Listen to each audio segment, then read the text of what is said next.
Hello, this is Cynthia Zaft from the Links Resource Community of Practice. Today we're going to be hearing from Steve Reeder.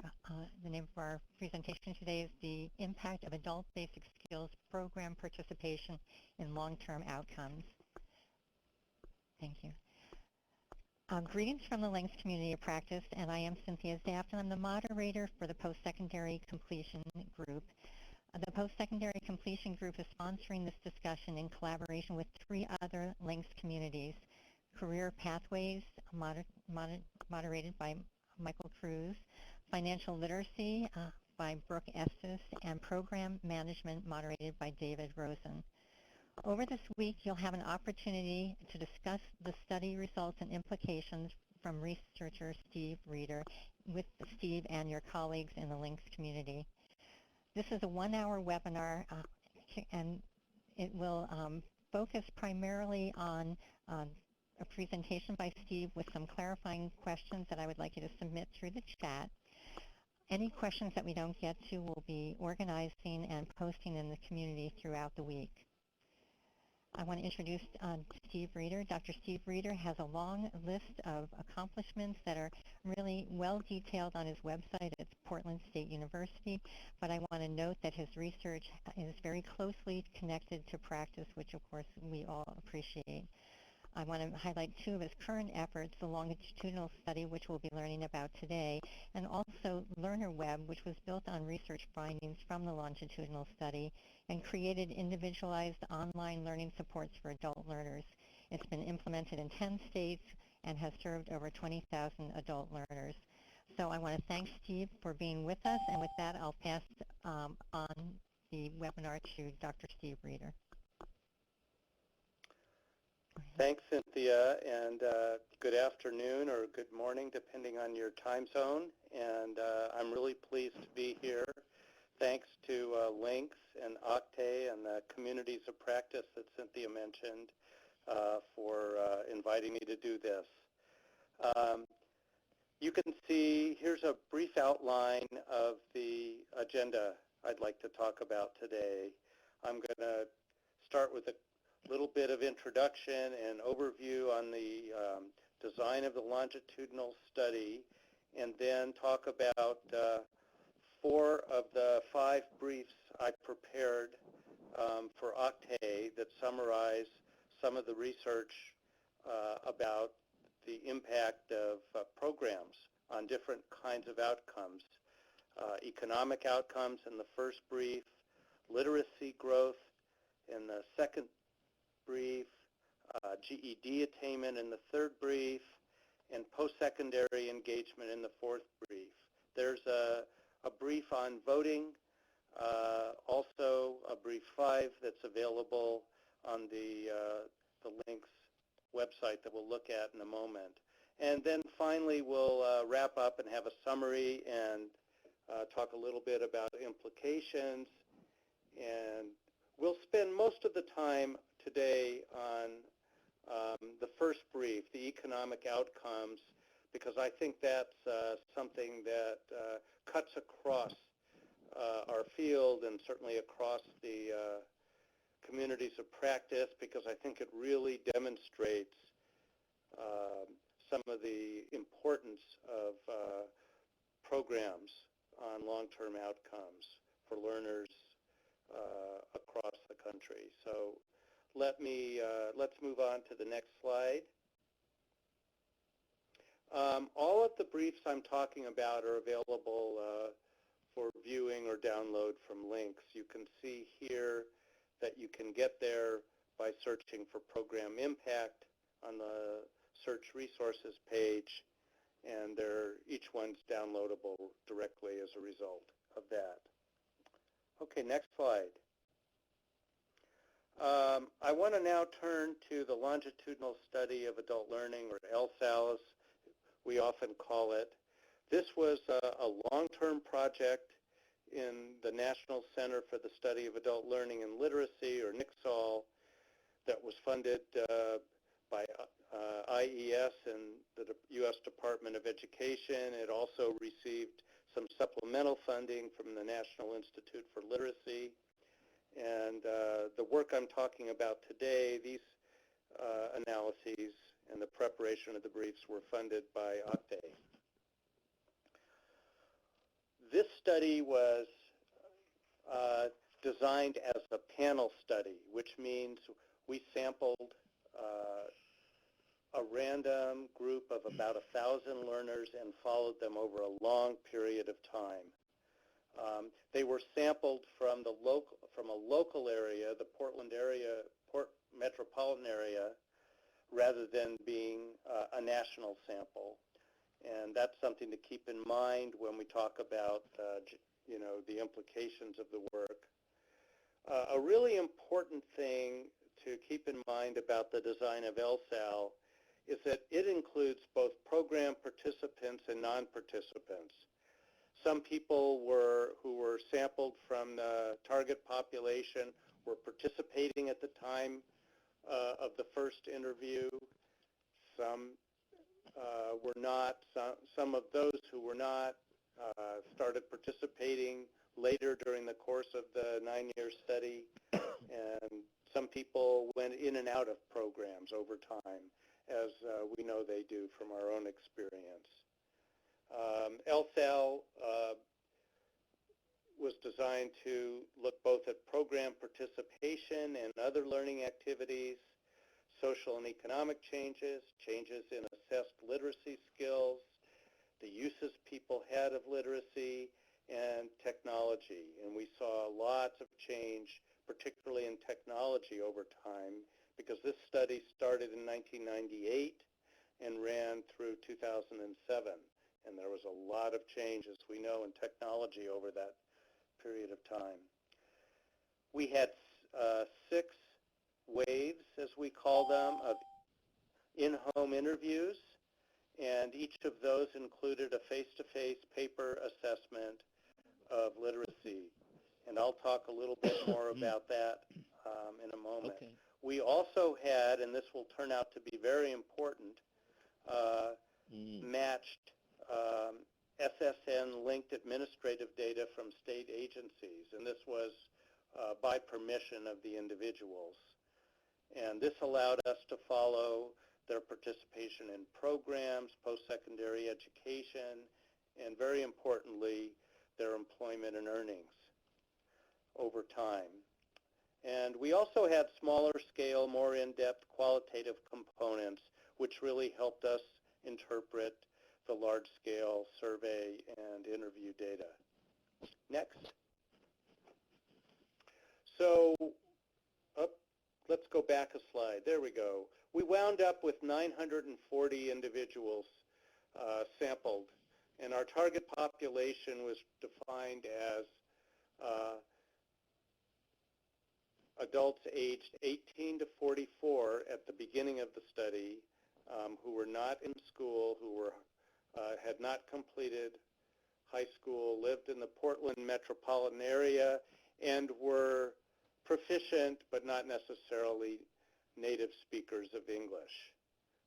We had a high level of diversity in the sample, as you'll see, and we were able, through the hard work of graduate students working in the project, to retain 90% of our sample over the 8 years of interviewing. Okay, next slide.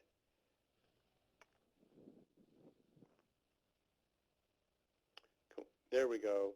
At the beginning of the study, the average age was 28. It was half women, half men. 9% were foreign-born. 35% were members of minority populations. 34% lived in poverty. 29% reported having a learning disability. 34% reported being in special education when they went through K-12, and we had a broad range of assessed basic skills. Let's look at the next slide. As I said, we had 6 rounds or waves of interviews and assessments over the course of the study. The first 3 waves were spaced a year apart. The last 3 waves were spaced 2 years apart, as you can see here. Okay, next slide. So you'll remember that I said that we had people who participated and didn't participate in ABS programs during the course of the study. This shows you the cumulative percentage of people on the red line who ever participated in a program over the course of the study. And you can see by the end of the 6th wave, it was up around 54%. And the green bars in this graph show the cumulative hours of participation. And you can see, and this is just for people who ever participated, the average cumulative hours. So people who didn't participate were not included in these bars. And you can see that this rose steadily over time up to an average of about 72 hours of cumulative participation across the waves. Of course, that's an average, and many people had more than that, and many people had less than that. Okay, next slide. All right, before we turn to the first research brief to talk about the impact of ABS program participation on economic outcomes, let's see if there are any clarification questions about the design of the study.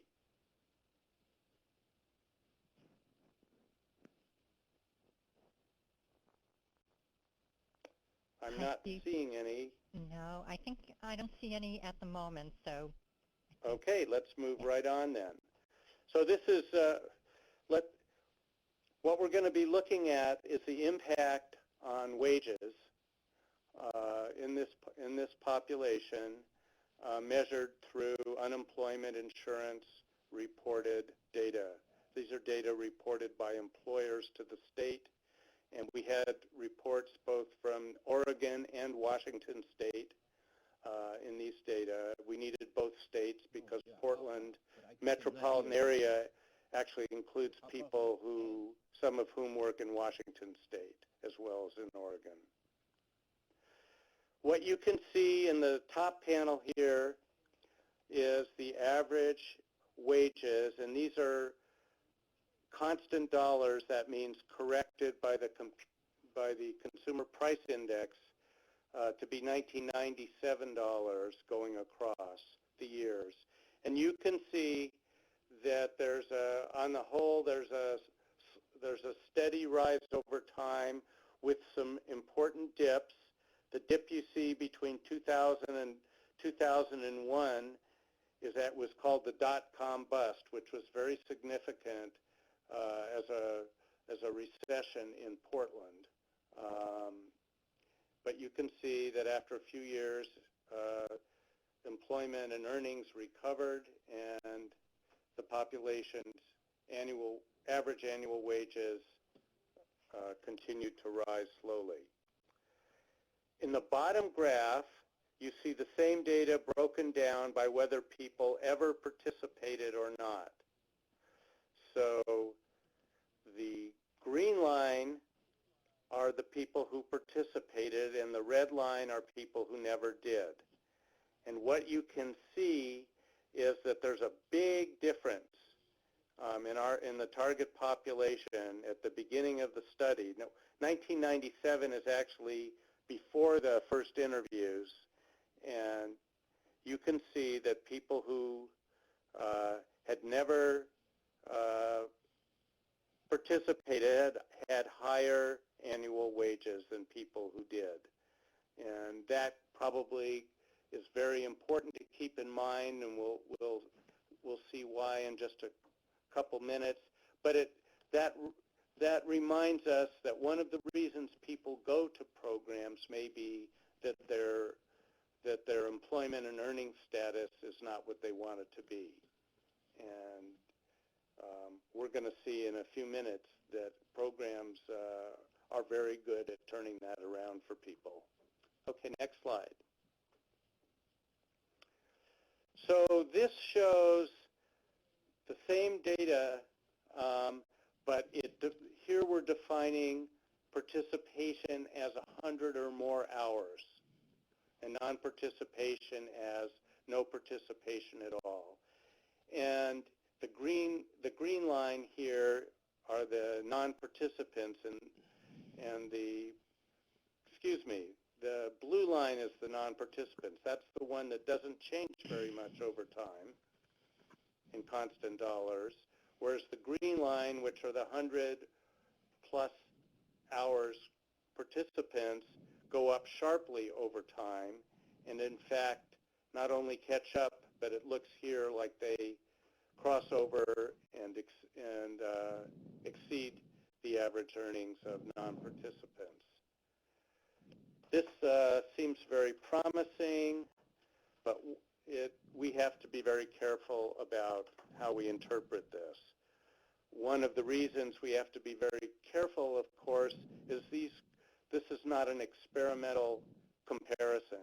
People are not randomly assigned to participation or non-participation. They make those decisions for themselves. And so we have to be very careful methodologically to try to make adjustments in the analysis of this to get rid of this selection bias, as economists call it. The people who select to go into programs wind up being very different than the people who don't. We have a hint of that from the difference in their initial income here, but there are other factors to consider. And just how we try to make these groups of participants and non-participants comparable is a point of methodological detail that we have to be very careful with. We did it in many different ways. I'm going to talk about 3 ways here that are mentioned in the first research brief. And they, as you'll see, they all lead to essentially the same set of findings, which gives us confidence in the robustness of the results. So let's go to the next slide.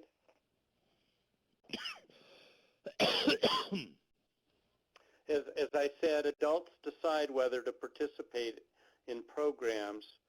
So participants and non-participants are not usually directly comparable. That's called selection bias, and we need to use methods to minimize selection bias in comparing participants and non-participants. I hope your eyes don't glaze over as I talk about the 3 different methods we used in LSAL. 2 of them were based on something called propensity score matching that I'll tell you about in a minute. Those were called treatment effects and difference-indifferences. And then the final one was called fixed effects panel regressions. And I'm going to come back and talk about each of these in a little more detail. So let's go on and take a look at propensity score matching, which was involved in the first 2 techniques we used. A propensity score is a likelihood that someone with certain characteristics will participate in a program or not. And the characteristics we looked at to predict participation, you can see listed here: age, gender, race, ethnicity, years of education, and of course everyone was a dropout, but here we're talking about how many years of school they completed before they dropped out. Their immigration status, their income before the study started, that would be 1997, whether they reported having learning disabilities, and their level of their own parents' education. So these were the characteristics we used to do propensity score matching. And the basic idea is you get a predictive model of whether someone will participate or not based on these characteristics, and then you use that to select 2 comparable groups from within the people who actually participated and the people who did not, who And this is one of the ways of trying to make the groups more directly comparable. When we do that, take a look at how the income curves change. Can we have the next slide? So this is a redo of the previous graph we saw when we used propensity score matching to equate two subpopulations, the participants and the non-participants. And now you notice in 1997, their income is very comparable. You remember the big gap we had before in the raw data. And here you can see in the red line, the people who participated, what happens to their constant dollar income over time. It rises steadily and pulls away from the basically unchanging average income of non-participants. So this gives us a little more confidence that there's something about going to programs that increases your wages over time. Next slide, please. So let's look at the first technique we used with propensity score matching. It's called treatment effects, and what it's really trying to do is to look at what the effect of going to programs was on the incomes of people who went to programs compared to what we estimate their income would have been had those same people not gone to the programs. And that's called a counterfactual comparison. The counterfactual is, you know, what would have happened to those individuals if they had not gone to the program. And what we find from this statistical analysis is that if we define participation as any amount of attendance, 1 hour or more, there's no significant difference between the groups' post-participation outcome in 2007.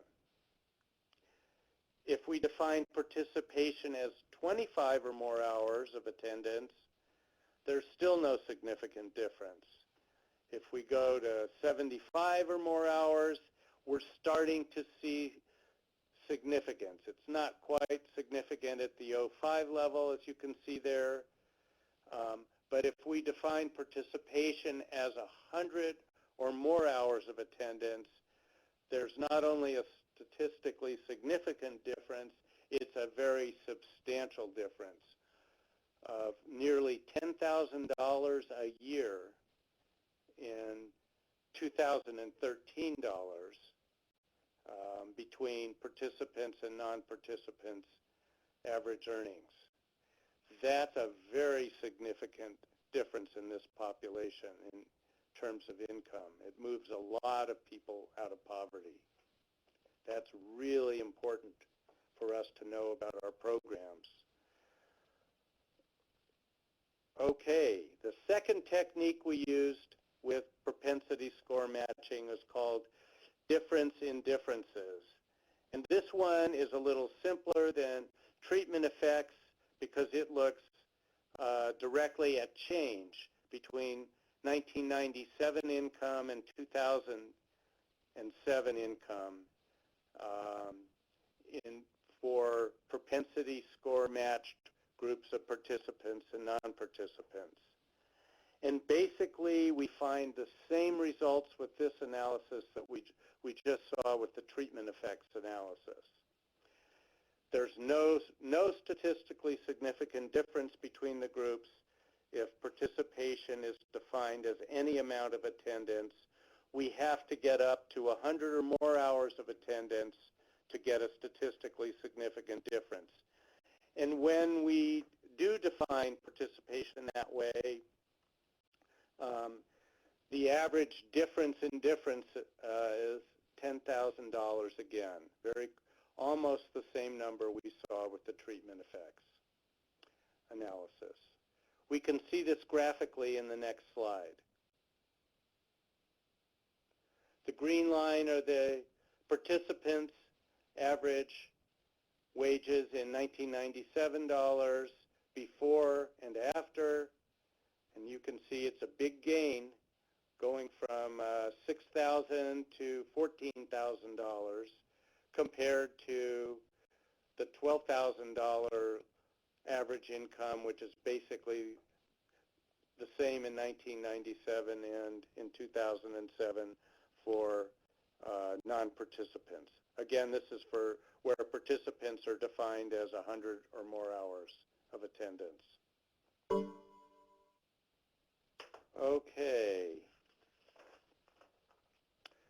So now let's go to the next slide and we'll see the third technique we used to address selection bias. And this is called fixed effects panel regression. And this one's a little bit different because it's really a within subject analysis. It's looking at the change in individuals' income year to year in relation to the timing, if any, of their participation.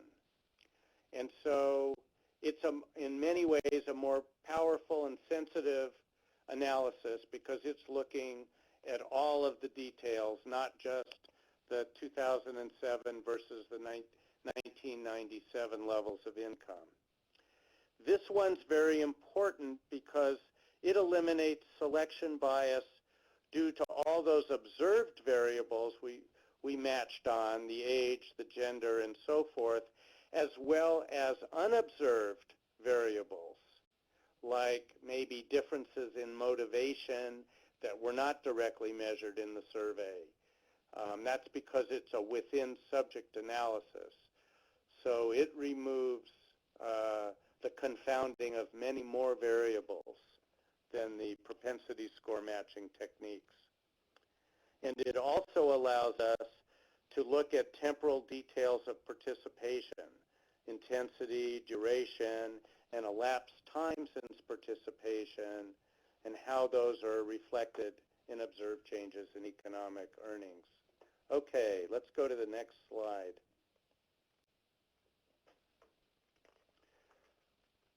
Basically, even though this is a very different kind of analysis, the main results are very consistent with the ones we saw with the previous models. Only when participation involves 100 or more hours of attendance does it have a significant and substantial impact on future earnings. It looks like concentrated hours have a larger impact on earnings than hours that are more thinly distributed over a long period of time, but I start running out of data before I can really make strong conclusions that way. But that's a trend that's, I think, important for us to keep in mind. But what's really clear in this analysis is that the impact of participation on earnings takes several years to develop after program exit. In fact, the maximum earning doesn't show up until 5 to 6 years after program exit. Okay, next slide. Hi, So Steve. let me summarize what we, hello? Hi, Steve. It's Cynthia. Can I ask you just two questions before you summarize, because it might make a difference? There are two questions that came in. Would you remind us again about how non-participants were identified, what criteria or data was accessed to represent the non-participant group? That's a question from Diane. And Great question. We used random digit dialing, and to identify everybody, whether they were a participant or not, was something that was established after they were selected into the study. So we made a couple hundred. We had a phone lab make a couple 100,000 phone calls, random digit dialing, and this was back in the before the era of cell phones, when we were doing the sampling. went everywhere, and we quickly screened people for whether they had members of the target population in the household and selected them that way. And some of them had participation, some of them didn't. Okay. And then Diane had a second question. Can you clarify if this is high school equivalent or ESL, one or the other? And I guess maybe you might have kind of touched on that by your method, but is there a level of adult education student that this... Oh, you're talking about the programs that people went to? Mm-hmm. I believe it was primarily ABE and, adult secondary education. Many of the students had previously taken ESL, but they were proficient English speakers, as I mentioned, to participate in our study. That's because we didn't have the resources to conduct interviews and assessments in other languages. So that's a limitation, in terms of the population we studied. Okay, great. So maybe go on to the summary, and Diane. And then we'll stop for. I was going to stop for clarification more questions, right? Yeah. Okay.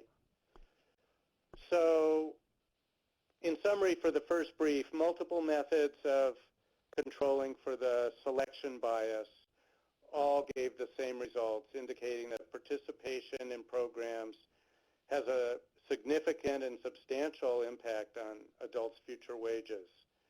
But that impact requires a minimum amount of program attendance, an average of 100 hours or more in our data. That doesn't mean every individual has to have 100 hours or more. We can't say that. But it does mean that until the average is up that high, you don't see a significant group difference.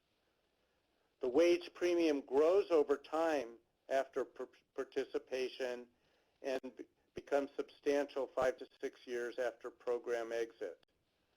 This is a really big effect. It's nearly half a standard deviation of 2007 incomes in this population. So this is, and it, $10,000 a year means quite a bit at the income level of this population. And importantly, this impact is not at all evident in short-term follow-up measures. So if we restrict our view to the year after participation, we don't see it. In the same people that we'll see it in, several years later. So that's really important, I think, and all the methods agree on that. And the ideas we have about what happens in that delay are something we can all talk about this week, and that is things like post-program learning, GED attainment, and post-secondary education and training may all play a role in mediating the long-term impact of participation on these labor market outcomes. Okay, let's stop and see if we have any other quick clarification questions before we move on to the next brief.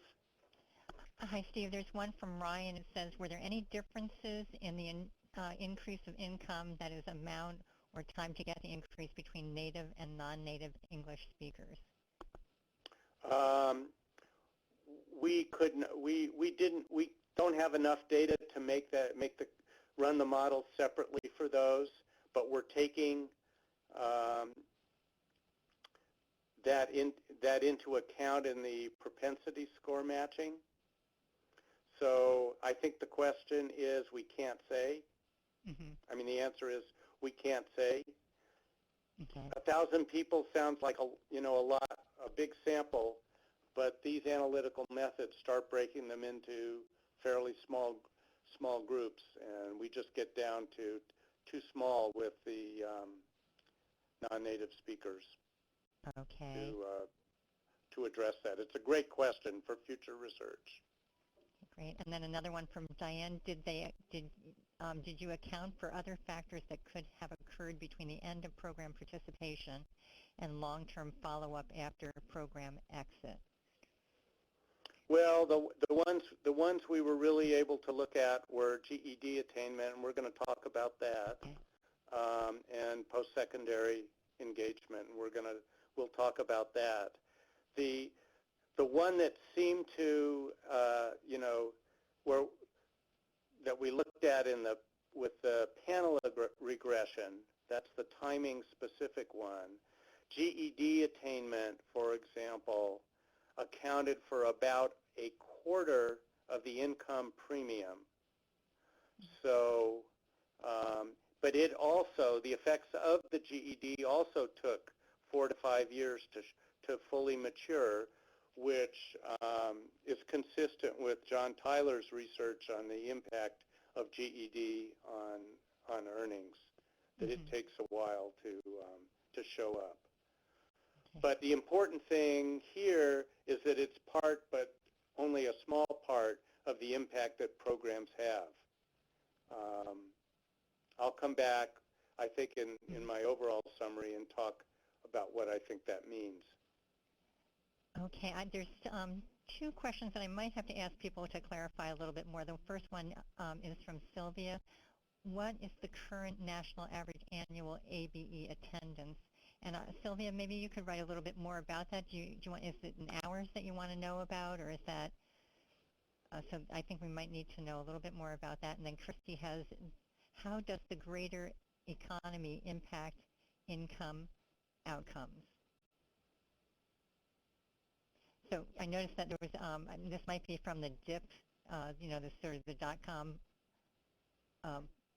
Oh, you're talking about, is the second question asking what? See, this analysis, I used data up through 2007, before we had the Great Recession, right? Okay. Which really was starting then. Really? Well, I didn't include those data, even though I had earnings data. I no longer had participation data, so I couldn't apply the models beyond 2007. So I stopped it there. I know from looking at the income data that everybody's earnings went way down, just like they did in the dip we saw with the .com bust. This population of our target population is really hit hard by downturns in the economy. I think we all know that, and that's certainly something you can see with these data as well. But people with better skills and people that have gone to programs I guess I'll say better protected against the impact of recessionary cycles.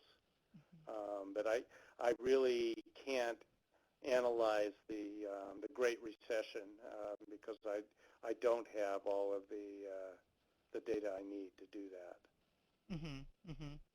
that. Sylvia has a question. I think it is, she was asking a little bit about the annual ABE attendance, and it is hours. I don't know how your participants compared to the national average. Did you look at any of those kind of figures for ABE attendance, like the number of hours that people, the average of participation time nationally, or is that not, that's sort of outside the scope of the discussion? Well, there's a lot of national participation data. One thing that's important in thinking about my data is that I looked at all participation, even participation that wasn't reported to NRS, with for example, the 12-hour rule. And so it's a little hard to make that comparison without qualifying it a little bit. And you also have to remember I limited age and English language ability in defining my target population. I think those comparisons could be made. I just can't tell you without more analysis, you know, how they would work. You know, there's nothing about the way we sampled people that I can think of that would have made them atypical as program participants in the Portland, Oregon area. There were, you know, which is served by 4 community college systems that deliver adult education.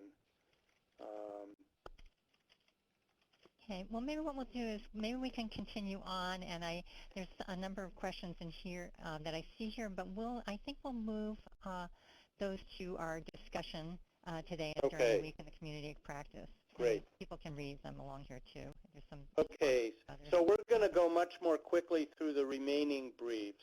We spent a lot of time and went into a lot of detail with the first economic outcome brief. The next one I want to talk about is literacy growth. And as I said, we administered something called TALS, Test of Adult Literacy Skills. If you remember, that was an instrument developed by ETS. It had prose, document, and quantitative literacy. You all remember those from, or some of you will remember those from the NAL, from the NALS, and even from PIOC more recently. We looked at the document literacy scale, and which involved reading and interpreting both text and other formats of textual information. And it was on a 0 to 500 scale, as you remember. There are multiple levels you can look at. We had multiple there were 2 forms, A and B, for this assessment. We chose it partly because of the other studies that it had that were using it, but partly because it was not being used by the programs for assessment, because and it was important to us, we didn't want people to have, participants and non-participants, to have differential familiarity with the particular instrument we were using. So, so we used the TALS. Half the people randomly got Form A in Wave 1, half got Form B, and then if they got A in Wave 1, they got B in Wave 2, and A again in Wave 3, and so forth. And we used the same fixed effects panel regressions, that last method that I talked about with the earnings data. We use that to look at the proficiency scores. Let's have the next slide, and I will, one more slide. This just shows you, can we go back? There we go. The data, Portland data, are Wave 1 results for the assessment. You know, the percentage at the 5 levels. What you see next to it for Oregon was data collected a handful of years earlier that was representative of the whole state, not just Portland, that was collected in a statewide literacy survey that was run by the Educational Testing Service. And what this shows is we got fairly similar results.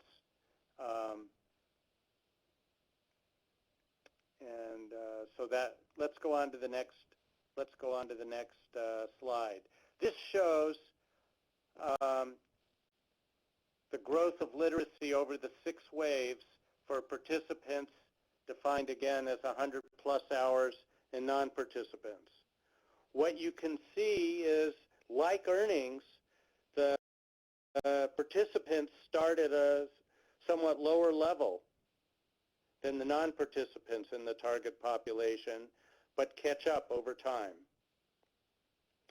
And it's interesting that growth of literacy proficiency is quite similar to growth in earnings that we saw in the last analysis.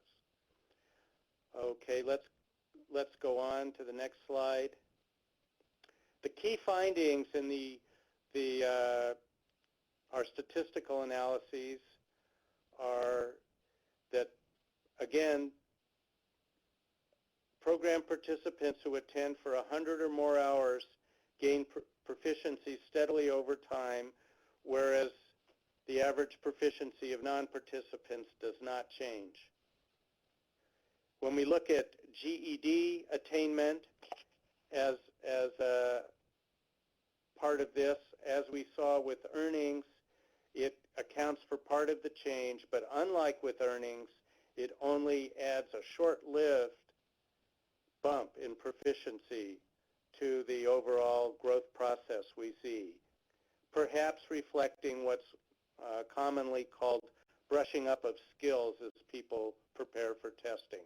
We'll come back and talk more about this when we look at another research brief. Okay, next slide. Okay, that was a very quick look at the literacy. Are there any clarification questions people have about that? Actually, Steve, it's Cynthia. How about if we, Jesse reminded me that we're running, we're getting close to the end in a little bit, so maybe you could go on to the next and we could save the questions till the end. Sounds good. Great, thank you.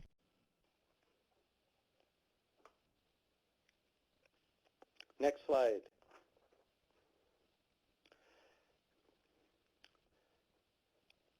So no one had by definition, no one had a GED at the beginning of the study.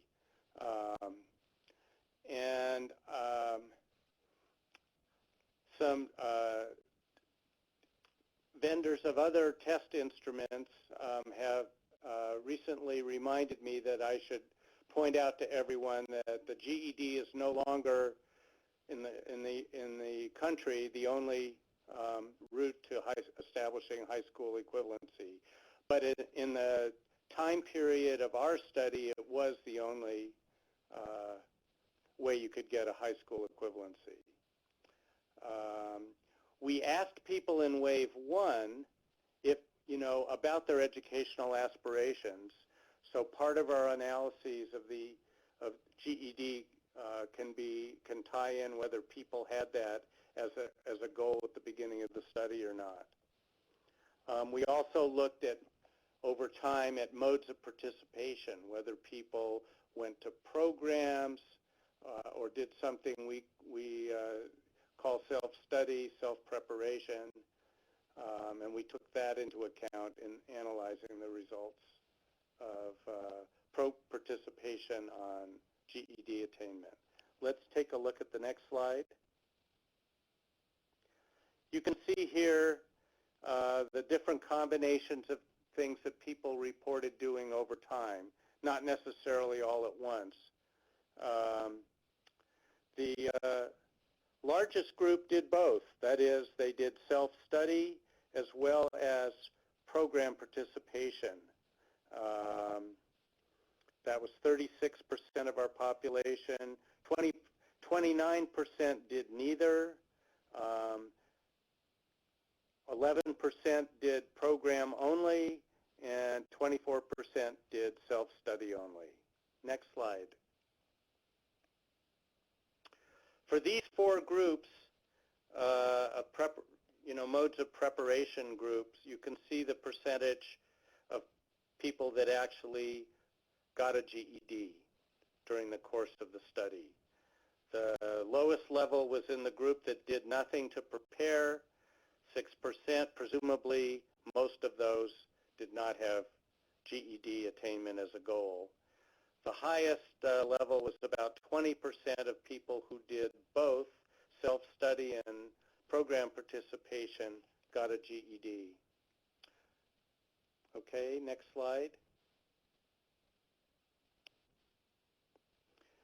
This shows you the percent of GED attainment by participation hours. And here we grouped it by no participation at all, 1 to 99 hours, and 100 plus hours of program participation. And you can see the 100 plus hours is almost half the people in that group got GEDs.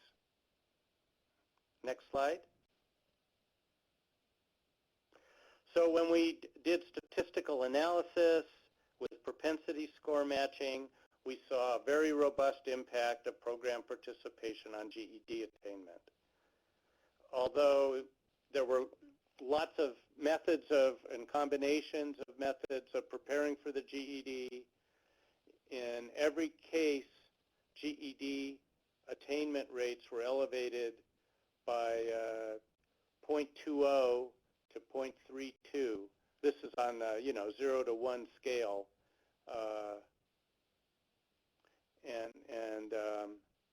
so those are very substantial effects of program participation on GED attainment. Even though everybody who got a GED didn't necessarily go to a program with propensity score matched groups, the ones who did go to programs were much more likely to wind up with a GED. Next slide. Okay, this is the last brief we'll look at today. This is the impact of program participation on long-term post-secondary engagement. Okay. So we used both self-reported data and interviews as well as administrative records of post-secondary engagement to look at outcomes. We compared participants and non-participants in the ABS programs using propensity scores and treatment effects models. In other words, we're again looking at the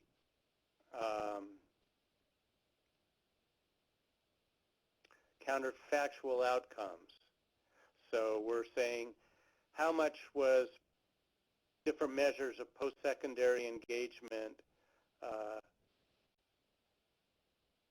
enhanced by people going to programs over what they would have been if people had not gone to the adult ed programs.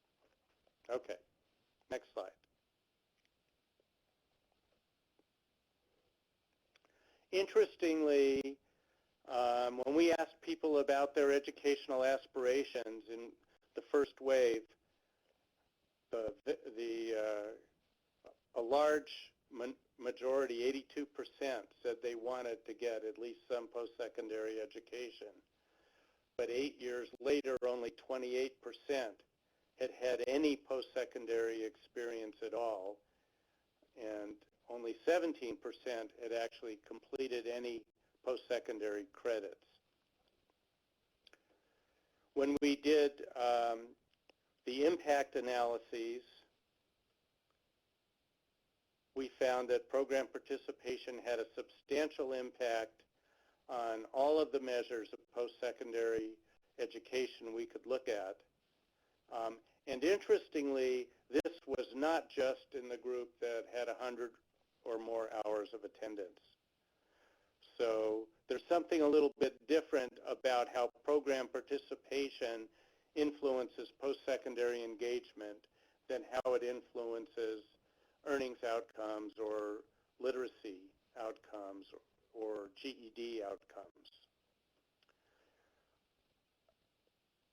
Unfortunately, there are still very low rates of degree or certificate completion in this population. I concluded that other kinds of supports besides what was provided in these ABS programs are needed for post-secondary completion.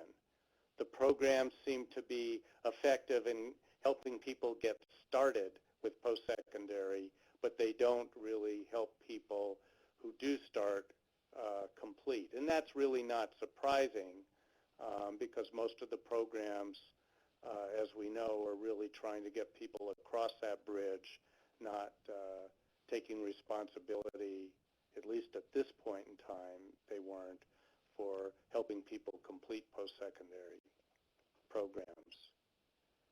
Okay. This graph just shows some of the differences between the participant groups for the different measures of post-secondary engagement we used, which were, had they taken any post-secondary courses, had they matriculated in a program, or had they received any post-secondary credits. And as you can see, the participants are higher than the non-participants for each measure, and these differences are statistical and using our methods to control for selection bias in adult ed programs. Okay, next slide.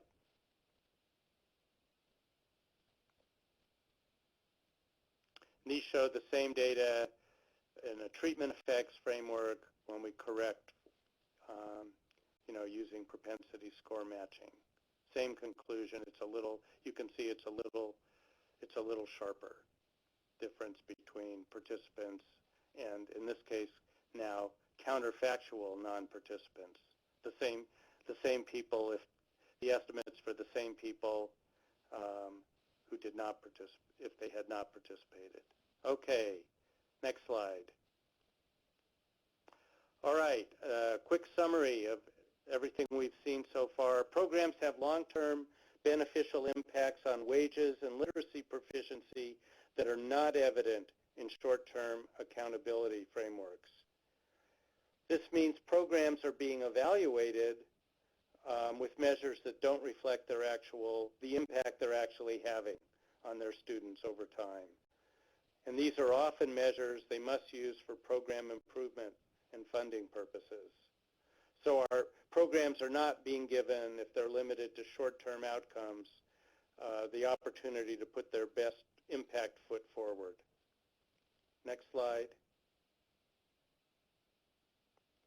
Programs have substantial impact on GED attainment and post-secondary engagement, but other supports beyond the adult basic skills programs are apparently needed for post-secondary completion.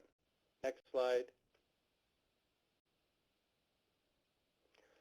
Very quickly, let's talk about a few policy implications. I'm hoping we can really get into this in the online discussions this week, but just to get things started, what I think this means for our field is we need to start utilizing data from state longitudinal data systems to build return on investment frameworks for our programs that are based on longer-term economic, educational, and social outcomes.